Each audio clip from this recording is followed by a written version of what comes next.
Namo tassa. Today I will talk about a specific topic just because I've been watching a few videos from one channel on YouTube, and I will post a link to that video, and then you can find the channel, which I think is pretty good actually to explain various aspects relating to Buddhism, the broad Buddhism, not only Theravada but also some about Mahayana, Vajrayana, and then the Tantra also. And today also the specific topic will be a bit about sex, and I guess I haven't really talked about that much in the other videos, as much as I have talked quite a bit about love versus true love and the difference between those, but only to touch a bit on that because there are a few misconceptions, as this video was mentioning, just to put it out there too. So again, people in general, again the very ignorant general population who think they have an idea of what Buddhism is but they don't. And actually, unfortunately, also many people in the Buddhist cultures, from what they've understood or misunderstood about the teachings of the Dhamma, basically when they say, oh, but if you are really a Dhamma person, you can't have sex. It's not like that at all. And then there are two main things. First, very simple, short. Yes, you could say that if you're a monk. So for monastics, yes, you can't have sex in a sense of with somebody, with a partner. That means excommunication, disrobing, normally, in general, basically.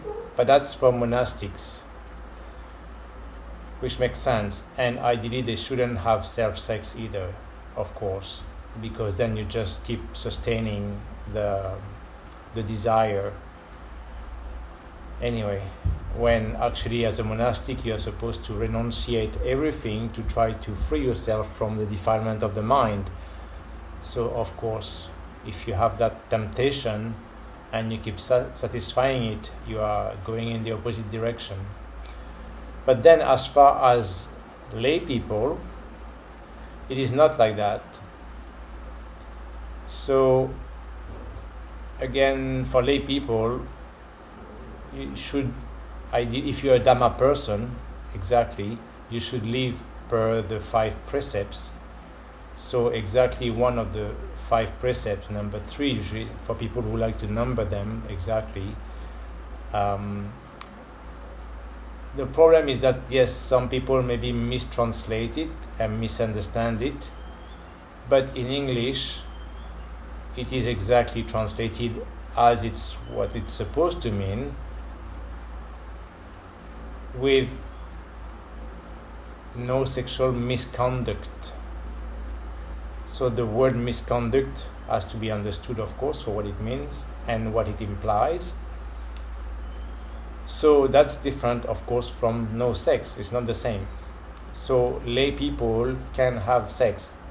Then it just depends exactly on your relationship to that or your addiction to that, and then how much your own Dhamma commitment fits with that. So the point with misconduct, basically many people usually sum it up as stay faithful. If you have one partner, you should be with that partner and not cheat on somebody else's wife or somebody else's husband, basically, if people are committed in another relationship. But in general, again, it's all about the principles in Buddhism. And actually in that video, the guy explains it pretty well too, with different words, but it goes back to the same. It's all about intentions, first of all, as we know in Buddhism. It's all about in your mind and your intentions, and the notion, of course, of ahimsa, no harm. So if you know that you are doing something that potentially can harm somebody, like really harm physically, of course, is bad. Just like that really bad notion of sex, as we have heard, of course, lately again with that big scandal in the world that has been revealed. But exactly that, the physical, violent, forced sex with another person is really bad, of course. But also when you know that you're going to disappoint the person, the other one, is still kind of harmful, and it's not the good intention, of course. So basically, it's all the same, again, according to the basic Buddhist principle, or if it's again out of addiction, uncontrolled cravings and desires or greed, if it's for money or either,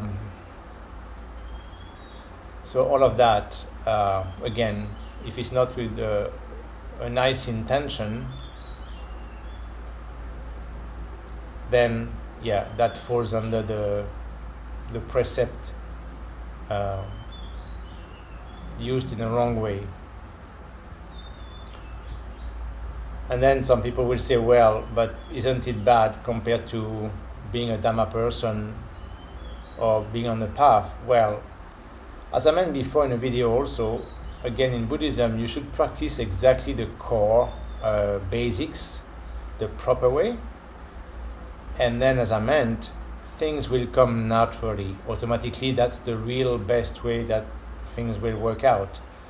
So when things come up by themselves automatically, then they become very clear and kind of absolute. Then that's it. The shift has happened in your mind because they came by themselves, not forced, through you, from deep inside, from your core. So it becomes very clear. Boom, established. So if you practice seriously like that, you will reach a point where,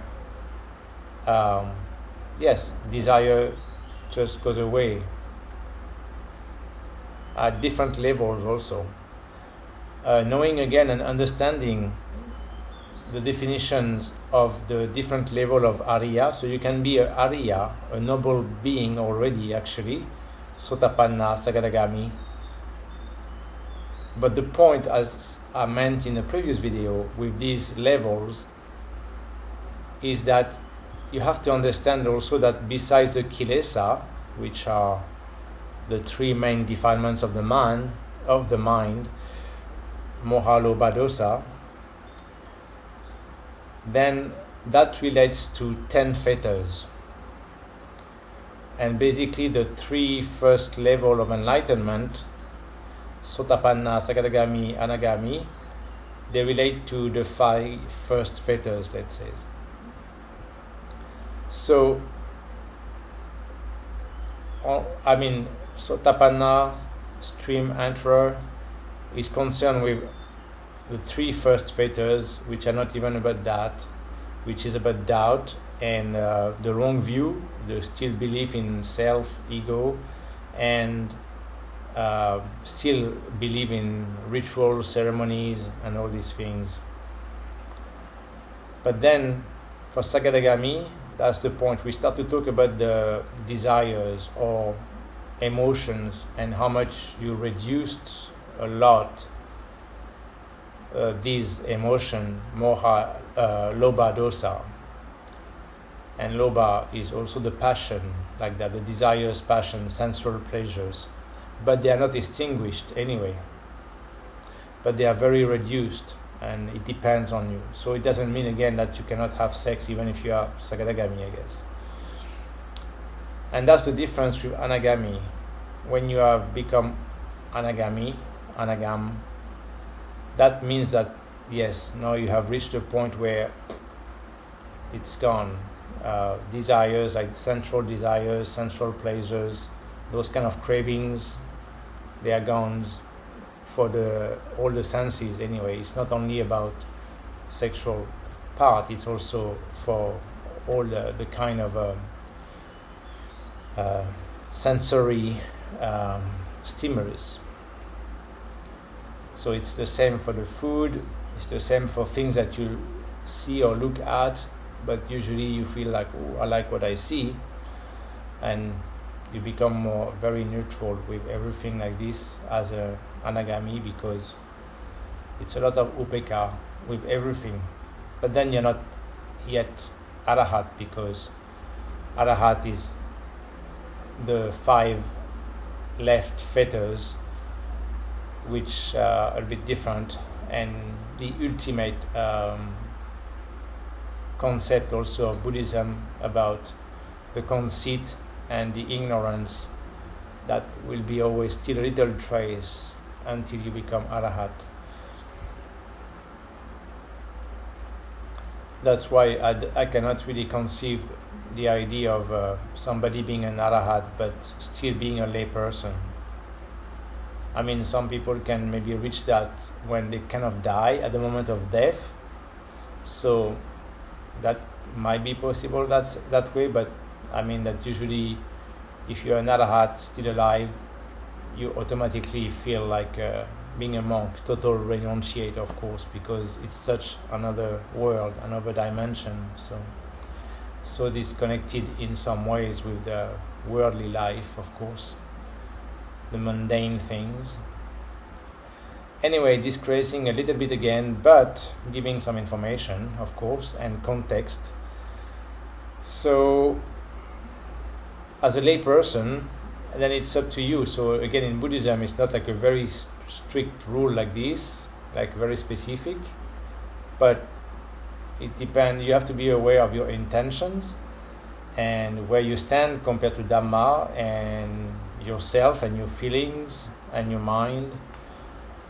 But basically, you can still have sex the proper way. It should be with respect and in a real partnership, so in a real proper exchange of energy, and up to maybe a Sakadagami. But and that's the point, maybe what I meant before, and to some people, that you can still be at that level actually and have sex, but in a proper way, that it will be a very, very nice true love, because you are Arya. If you are too Arya, then of course, I don't know if that can happen. Anyway, then you have a proper connection and exchange of energy that relate to the other part, like this guy mentioned in the video, which is the tantra or tantric level, let's say, of partnership and merging like that. And that's actually what the real tantra should be about. Again, when people mention tantra, there's a lot of misconception, especially in the West, and people think, wow, cool, tantra retreat, and basically that means for them fun sex, pretending somewhat to connect really. And I've been in some place like that. I know some people who do that, and now I understand also again better the difference. They know a lot of theory about it, they studied, they got certified as usual, and then they know the wordings and they like to present things in their retreats, but they still don't understand what real tantra is about and tantric relationship, because the point again is that you need to have reached a certain level of awareness and meditation and concentration to be able to be available and aware and available to that extent at that level energetically, and to be able to be open and exchange that with that other person. And that requires actually quite advanced level. And as this guy explained in the video, originally Tantra has to do with Vajrayana culture, mostly in Tibet, and that also meant some requirement of exactly meditation practice and all those kind of teachings and practice for a long time, until you got approved by a real tantra teacher, tantra master back then to say, okay, no, you are at that level and you can practice tantra. So it's not those fun weekend retreat that the Western people have, and where they mingle together and they enjoy being very sensual and all this, and yeah, they think they are very exchanging deeply, but it's kind of fun, free sex, but in a sense of exchanging with strangers or whatever. But it's not the same at all as the real tantra that implies a very deep connection and awareness with energies, a certain mastery of your self, your mind, and your energy, and how you exchange it with other beings. So that's to touch base on that.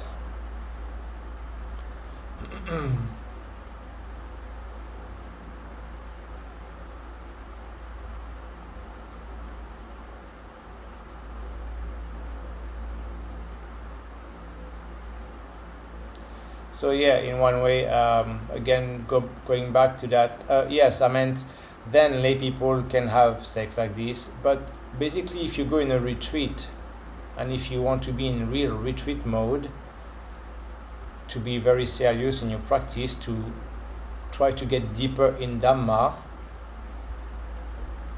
in one way, some teachers like Goenka also would say, then you are a bit like a monastic, right? Because you are in the context of a retreat, very serious for several days, ideally like silent retreat and meditation, very serious. So then you should have no sex at all. Meaning, of course, I mean, most of the time, proper meditation, Dhamma retreats, they separate male and females. And then you shouldn't be like partners together already and maybe have sex. And then also, ideally, people maybe are alone so they can practice. So again, you are here to really practice and deepen your meditation, your understanding of Dhamma properly. So there should be no sex at all. No, that means no self-sex. That is better and useful for the meditation practice and the concentration, and to go deeper and deeper. And so for the lay people, I mean, as I meant, it's up to them, it's your responsibility again. You know, it's not a clear-cut thing in Buddhism. But as I meant, if you keep craving, you know, if you go back into the being easily teased by something you see most of the time, or some touch, like even, you know, you get a massage and you get very aroused or whatever, and then your mind starts to go very quick like that into being excited and wanting more. And you understand, of course, like as a Buddhist, that this is ephemeral. It's just something you want at that moment, then it's over, and that's it, they're gone. And what you get is not something lasting, but then it will come back again, and for some people it comes back very often. So in that sense, if it's something that's happening very, very often, and that very quick after it's over, you think about it again, then you have become, of course, an addict, like typical weak mind and the moha, lobha. And so when it's an addiction, when you really crave it so often or so quick, so then again it means, yeah, you need to practice a lot, and hopefully you can detach from that, because that has turned into that strong craving and addiction to that aspect. So you need to have some serious work if you want, you know, this thing and feeling, sensation to be repeated as much as possible. Then of course that's exactly the typical pattern of the unstable mind, uncontrolled mind, and you will need to practice Dhamma seriously a lot to get rid of that, to soften and soften, lower and lower those desires, those strong cravings, tanaha, and of course the upadana that goes with it after. So if you are so much into the craving mode for that, that means that you are full on into the misery, of course, the dukkha. That's, of course, one aspect of your major suffering in life, which is, of course, conditioning. Then that means that you are very conditioned, as usual. That's your pet peeve, basically. It can be so many different things for different people. All kinds of addiction. That's why some addictions are labeled bad and good in society by some laws, which are again totally made up and fake. But the point is that as a regular human, you have an addictive mind, and you will find your niche of what you are most addicted to. And it could be certain kind of sensual pleasures, or some food or music, or for the ears, for the sight, for the taste, for the nose, some smells, whatever. All these are addictions ultimately when you want it to be repeated a lot, when you crave it again, when it's gone for a while. That's exactly what is addiction. And almost every human is addicted to whatever, to an extent, unless you start to reach the higher levels, as I meant earlier. And that is being conditioned, of course, which is the opposite of the ultimate freedom, which is the unconditioned, which is what the Buddha was teaching and wish anyone to reach, the highest level of being free from cravings like this, or craving and aversion, being free from moha, lobha, dosa. That's the ultimate goal. And then I will make a little extra point again, as he mentioned in his video, again something. That's why at least Buddhism on that point didn't have like a very specific rule except for monastics, but it's more again, it's Buddhism, it's about your mind and your intention. Everything starts here.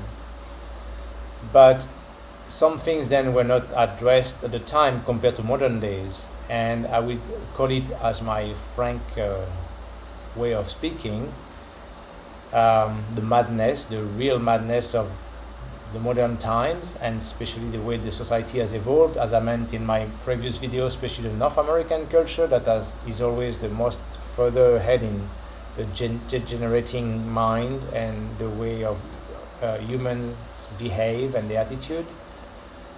So we can see that, and of course I'm really referring to the woke culture as we sum it up nowadays, that madness of the woke culture and all the gender issues, basically all those initials that they keep adding more to, again to confirm the madness, and the distancing from Dhamma. So if you like to be proud of belonging to the rainbow family, and but you pretend to be also a very Dhamma person, then you haven't really understood Dhamma at all.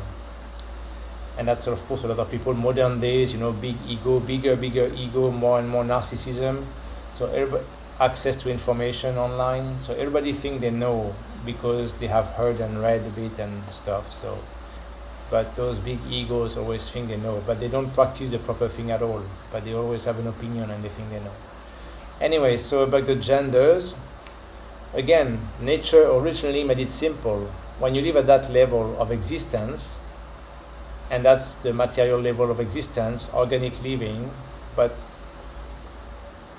still everything works that way at that level, which is just material. Just remember, actually, there is no I. So when I want to really shatter people's ego, as maybe categorized or labeled, which is okay, I'm very good at shattering people's ego, because that's exactly what Dhamma is about.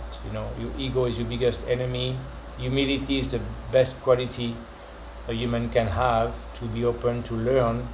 Beginner's mind, they like to say also, like in Japan, in Zen, keeping the beginner's mind, open mind, to know that you know nothing, as Plato said, and then being able to receive, to learn. But nowadays, for so many humans, it's the opposite. It's like, I know everything, I understand everything. I don't practice, but I have an opinion on that. So anyway, nature originally, exactly for the sake of reproduction of organic beings, has two sides usually. Of course, a few species, animals are androgynous, and or they can, the same individual can have both sex and self-reproduce, but that's very rare, of course. Otherwise, usually you have male and female, and that's just nature. So in between is just something's messed up, that's all. And that's just the way it's nature, because nature is not perfect, and it messes up sometimes. That's the point. That's why there's always an evolution, and it goes back to my original quote that says that ultimately the universe and everything and all existence is an ordered chaos. So there is order, but it's also a bit chaotic. It's not perfect. That's the point. Only if you become fully enlightened, you understand what is perfection. Nirvana is perfection. Nibbana. So before that, it's never perfect, and that's why there's always change. Things keep changing all the time, always ephemeral. There's always an evolution. But it's also because there is a polarity between two things, and it's always about that, two things interacting. So nature wants it that way for organisms, like live organisms, most of the time with male and female. Not live organism as plants, but as animals, let's say. And so, of course, now it has become very complicated with that whole messed up mind in general. But that's also, again, part of an agenda. So I won't go too much on that, but that's part of the agenda that has meant to mess up people physiologically and psychologically, exactly through all means. And that's why American culture is the worst, because they are the one who have really experimented a lot with newer technology for a long time, and with technology, medication, chemicals, waves, everything. So they have experimented a lot in places or in general with the population. So the idea of gender, exactly, that goes with that apparent reality. And as I meant, every material thing exists through duality. There's duality or polarity. It's a binary world, just as humans have created computers with the computer coding, and the coding is AB, AB, or 1, 2, 1, 2. Exactly. That's just that's simple. But it's always a duality or polarity of energies, like that. The yin and the yang, you can say, of course, male, female, black and white, yin and yang. And attractions, opposition, right? And that's what everything does all the time. The world is vibrating, as the Buddha have said, of course, as the world is burning, because everything is a wave, everything is energy, wave, vibration. What's the vibration? Like this, again, opposite direction. It's opposite, it's like that. And I hope you can reach some level of concentration when you can experience that within yourself, of those billions of vibration per second in every part of your body, every cell, of course, but every atom, every molecule does that all the time. That's why you are constantly changing, and nothing is fixed as a self, as a fixed self, solid self. It's always like this vibration. And of course that is kind of an issue for you, as long as you fall into that basic reality of life, which is linked to that ego or identity or personality, the me, that narcissism, me and others, the separatedness, right? You like to pretend again in those retreats that, we connect, we're like one, but it's kind of nice new age thing. But in reality, again, when you meet these people, there's so much ego and narcissism. So very self-centered. So it's not the real thing that you get if you practice Dhamma. And so again, if you are still like this, so all those desires apply to you personality, the famous me. So me, I, myself, very self-absorbed, and basically that narcissism, exactly, because many of these people, especially women, they really like to check the way they look in the mirror. They are very obsessed with their looks. So all of that, of course, means that you haven't transcended that and the whole thing, and you haven't transcended the notion of gender into a higher level of wisdom. Because on the other hand, I would know some fully enlightened people.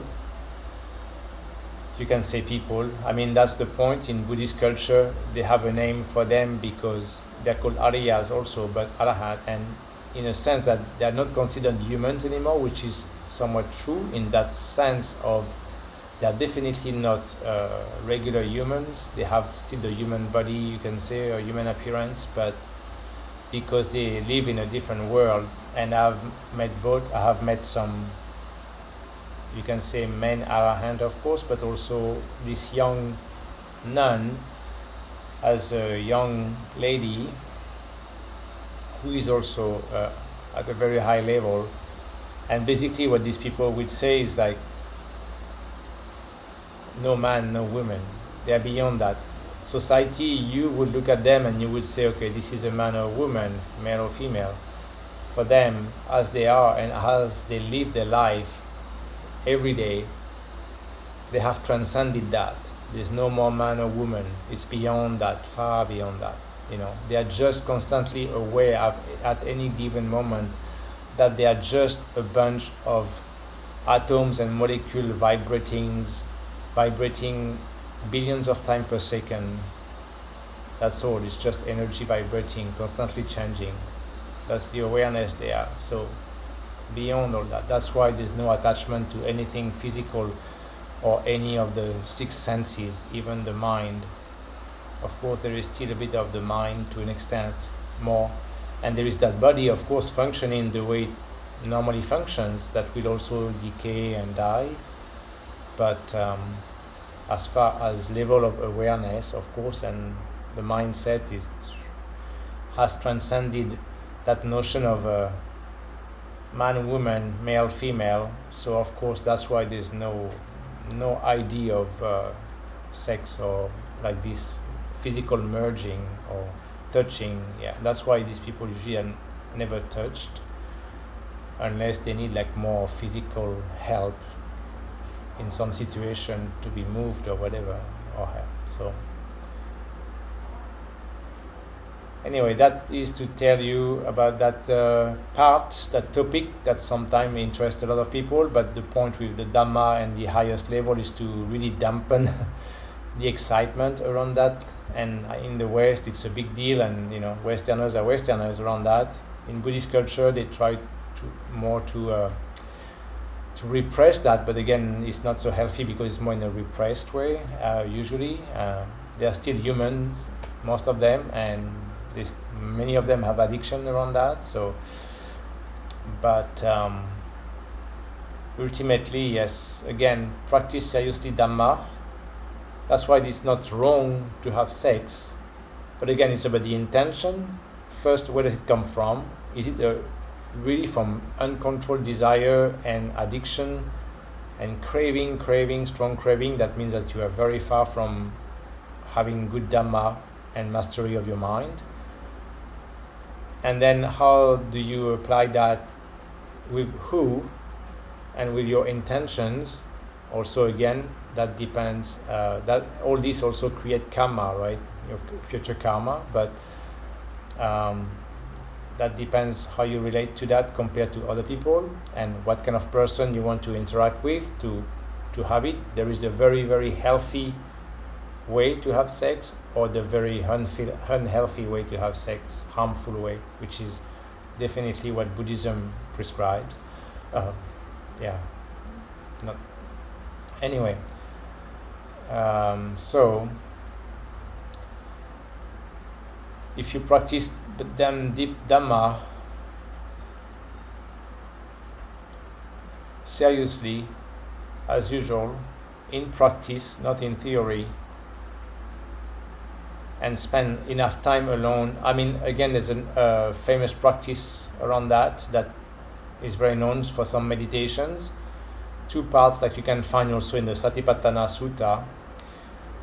One part is as they used to do a lot in the Buddhist cultures, because back in the days, especially actually in Tibet, and I can relate to that also, back in the days with the idea of keeping things the most simple as possible, back then there was no burial, there was no cremation for many. They just left the body outside in the open air to rot and to be fed to the vultures or whatever, birds and all insects will feed on those dead bodies. And that's nature, that's the cycle of nature. This is just a dead body. Again, that's kind of sad. I mean, the Western culture, Christianity, of course, they still believe stronger in things like this. And so people feel so sad and they like to cultivate this sadness over a dead body. But this is just a dead body. This is just material that has no life anymore. This is just matter. If you want to think about that person as actually the soul or the karma, then it's already gone somewhere else or in another body, starting another existence in another way, another place, another form, or another being.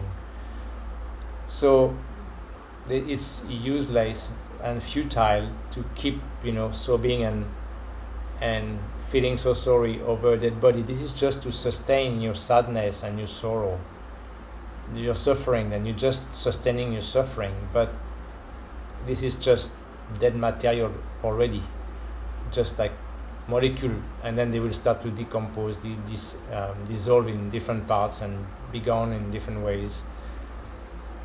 So back then there were the famous meditations like that of one way is so basically as the way they translate it with the old language, people or monks were sent to basically graveyards or to meditate on charnel grounds, as they call it.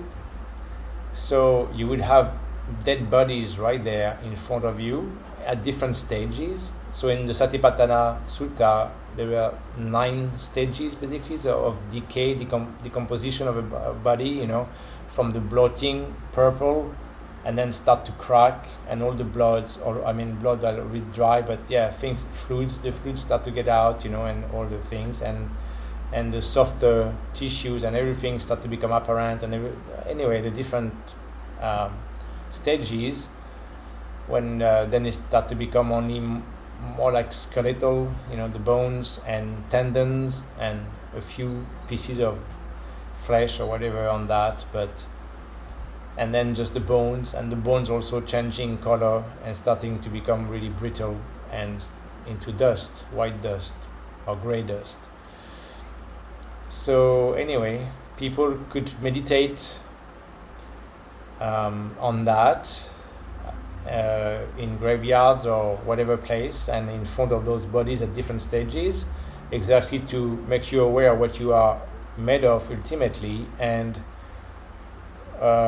is that what you were so addicted to actually before, to want to merge with that physically, and to be addicted to feel? And then there is the other part of what is called the 32 repulsive elements of the body. Again, as you are alive anyway, then you can read about it, and most of the elements that, as far as gross elements that make the body, and there's a list of 32 that's famous, and again you can meditate on that, and same approach. And when you see a body, that's the problem in general most of the time, the visual. Again, that's the point, that it's the mind addiction that is craving to be satisfied. It's not exactly because of what you see or what you feel first on the outside, but it's the mind that is looking for that trigger, and when it finds it, then it gets excited and agitated and aroused. But so the mind wants to look for these things, and usually again it just has to do with the outside, right? You see a body, somebody you consider beautiful or attractive, or because you see a naked body and some part of that naked body, then you see that and then you get triggered, and then it's like the chain of event, the 5 khandhas and the excitement. But actually that's again, as usual, the grossest level, the most ignorant level of looking at things, because you just know what you see and you respond at once in a very conditioned way to just that stimulus, central stimulus of the sense, but you don't think about it. So, as it is known, on the other hand, the surface of the body is just, such a little part of what the body is made of. But then if you would start to look more in detail and what's inside the body, do you feel the same attraction for what's inside the body? When you start to see blood, some people get excited by blood, but blood, length, hair, nails, that's the start of the list, kind of. And then all the fluids of the body and the excrement, the food not digested yet, the organs, the flesh, the muscles, the meat. Yeah, basically different organs, the brain. All these parts is what makes up a body. But do you get attracted to that? No, you actually usually get attracted only to the superficial, the only one aspect. So those are the two types of meditation that people used to do. Also in Buddhist culture, they still do in some places, and that's what helping to detach and disconnect from that sensual addiction or sexual addiction to what attracts you and excites you that way in other human beings. And so if you practice also Dhamma, Samadhi properly, and you become aware of your true nature deep down, then you will realize also part of that, what I just explained. And of course, ultimately, with the wisdom that everything is changing all the time, everything is ephemeral, this is just vibrating energy that takes form and certain form, but that form keeps changing again for all the people, especially the women who are so freaked out by the idea of aging and becoming old, like looking older. Yeah, that's just the reality. That's why, I'm not so attractive anymore. Yeah, why do you want to be attractive? Again, it's very ego, me, I want attention. It's always the me attention. My ego wants that. So opposite of Dhamma. So when you practice Dhamma properly like that, over time, again, naturally, automatically, things will come up and you will start to manage to distance yourself from all that in your mind, less and less desires. As it happens usually actually for many people when they get older anyway, as it drops. So then it makes them again reflect on their own life and what they did and why and stuff. But anyway, so then when you can practice Dhamma properly and go deeper and deeper in concentration, find your own true nature, naturally also you reach a level where you can really distance yourself so much from that craving for sensual pleasures, or at least you know how to control it easily, because it's just futile, ephemeral, and not worth clinging to. So, and then you can reach higher and higher when it's completely gone, and then that means that you have reached quite a high level, and that's what will give you more peace actually inside, not excitement anymore, but the real peace and harmony within, and some kind of bliss, and that tranquility, because you don't have that excitement that keeps coming and going. So then everything becomes more stable, and again, hopefully one day this is gone, and that means that you have reached really, really, really high level of such peace, harmony, and deep awareness, deep wisdom.